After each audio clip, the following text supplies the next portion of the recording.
샬롬, 이동춘 목사입니다. 오늘도 여러분의 삶이 주님의 평안으로 가득하시길 기원하며 하나님의 말씀을 나누겠습니다. 오늘 주시는 말씀은 다니엘 5장 말씀입니다. 이 말씀 중에 25절에서 31절까지 읽도록 하겠습니다. 기록된 글자는 이것이니 곧 메네메네 데겔 우바르시니라. 그 글을 해석하건대 메네는 하나님이 이미 왕의 나라의 시대를 세워서 그것을 끝나게 하셨다 하며, 데겔은 왕을 저울에 달아보니 부족함이 보였다 하며, 베레스는 왕의 나라가 나뉘어서 메대와 바사 사람에게 준바되었다 하매니이다 하니, 이에 벨사살이 명하여 그들이 다니엘에게 자주색 옷을 입히게 하며 금사슬을 그의 목에 걸어주고 그를 위하여 조서를 내려 나라의 셋째 통치자로 삼으니라. 그날 밤에 갈대아 왕 벨사살이 죽임을 당하였고 메대 사람 다리오가 나라를 얻었는데 그때 다리오는 62세였더라. 아멘. 다니엘 5장 말씀을 본문으로 다니엘 강의 5번째 시간 메네 데겔 우바르신이라는 제목으로 말씀을 나누도록 하겠습니다. 언젠가 고 노무현 대통령께서 당신이 존경하는 인물이자 닮고 싶은 분으로 링컨 대통령을 이야기한 적이 있습니다.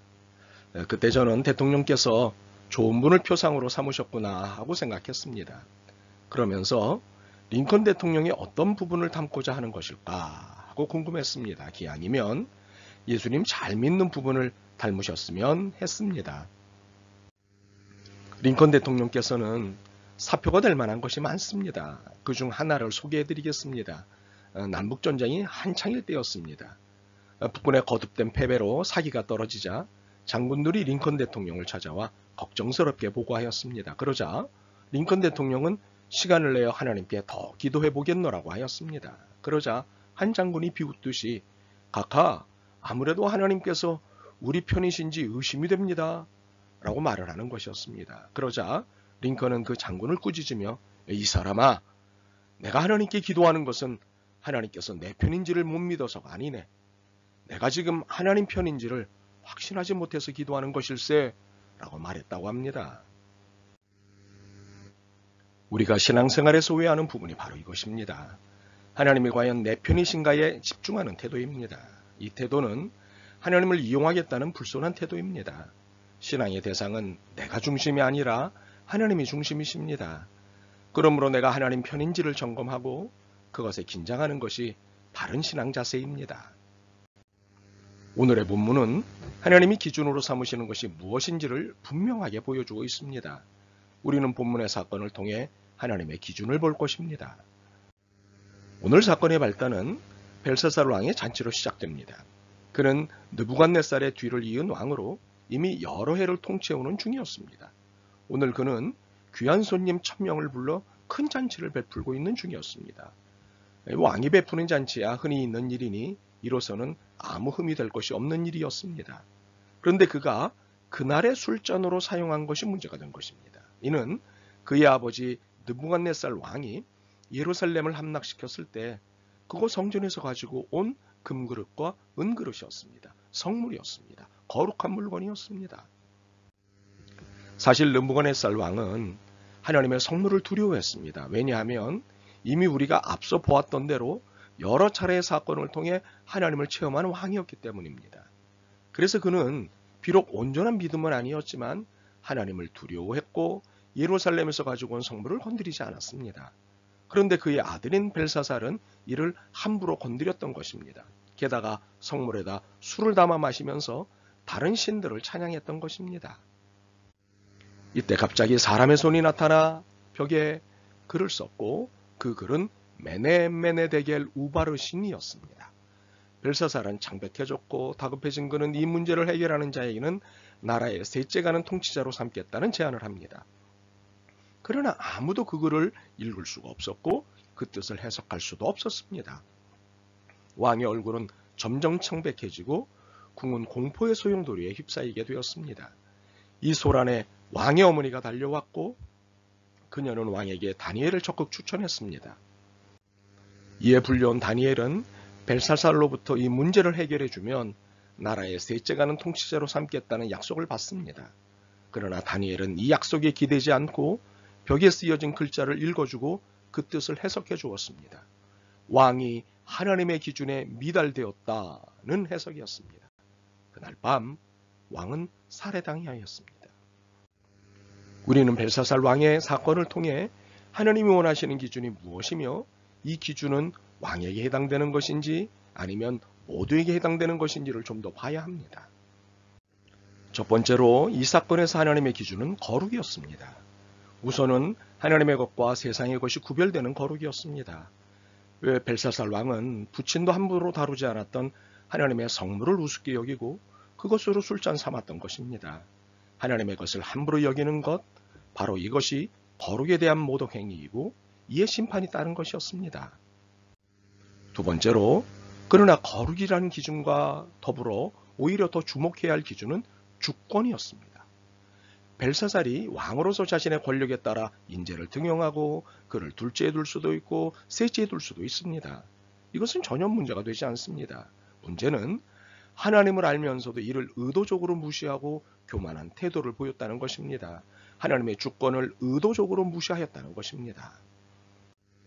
다니엘은 벨사살에게 그의 부친에 대해 회상시키는 작업을 합니다.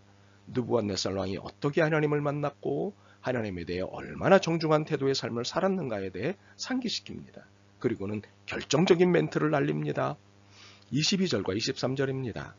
느부갓네살의 아드님이신 벨사살 임금님은 이 모든 일을 하시면서도 마음을 겸손하게 낮추지 않으시고 하늘의 임금님이시요 주님이신 분을 거역하시고 스스로를 높이시며 임금님의 호흡과 모든 길을 주장하시는 하나님께는 영광을 돌리지 않으셨습니다.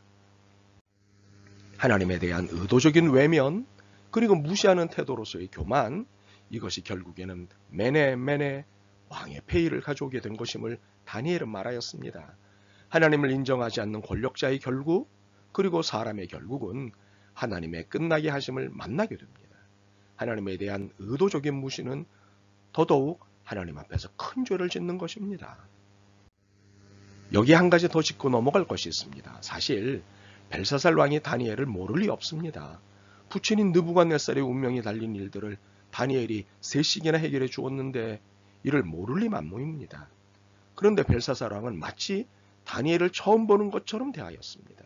이는 한마디로 잘난 척하는 것이었습니다.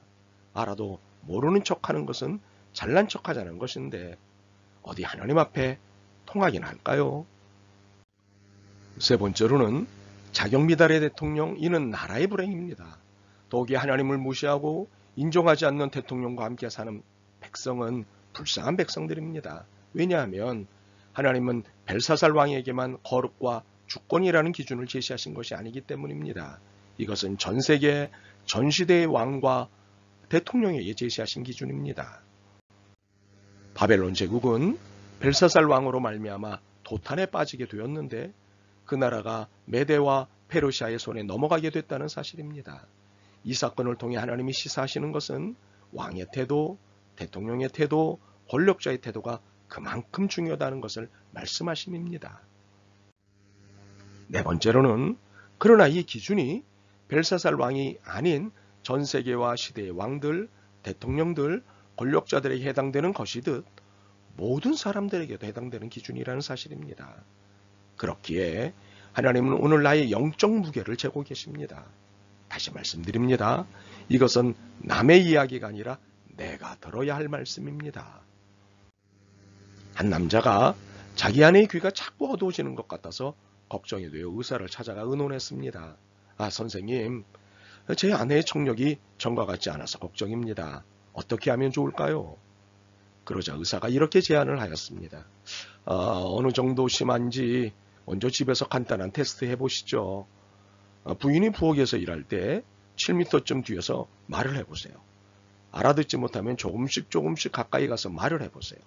그러면 부인의 청력이 어느 정도인지 알 수 있을 것입니다. 그래서 그는 아내가 부엌에서 저녁 식사 준비를 하고 있는 것을 보고 7m 거리에서 물었습니다. 여보, 오늘 저녁 메뉴가 뭐요? 그런데 대답이 없었습니다. 5m 거리에서 다시 물었습니다. 그러나 여전히 대답이 없었습니다. 3m 거리에서 다시 물었습니다.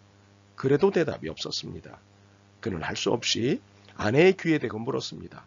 여보, 오늘 저녁 반찬이 뭐요? 그제야 아내가 대답했습니다. 아니, 내가 된장찌개라고 3번이나 말했잖아요. 누구의 귀가 멀었습니까? 아내의 청력이 문제가 아니라 남편의 청력이 문제였던 것입니다. 오늘 우리는 자신에게 질문해야 합니다. 나는 하나님의 기준인 거룩과 주권에 합당한 삶을 살고 있는가? 이 질문에 당당한 답을 할 수 있었으면 좋겠습니다. 아멘. 주님, 하나님의 기준이신 거룩과 주권을 인정하는 삶을 살고자 합니다. 이 나라의 대통령이 하나님의 거룩과 주권을 두려워하게 하옵소서. 이 땅을 긍휼히 여기시옵소서. 예수 그리스도의 이름으로 기도드립니다. 아멘. 오늘도 여러분의 믿음과 삶을 응원합니다. 사랑합니다.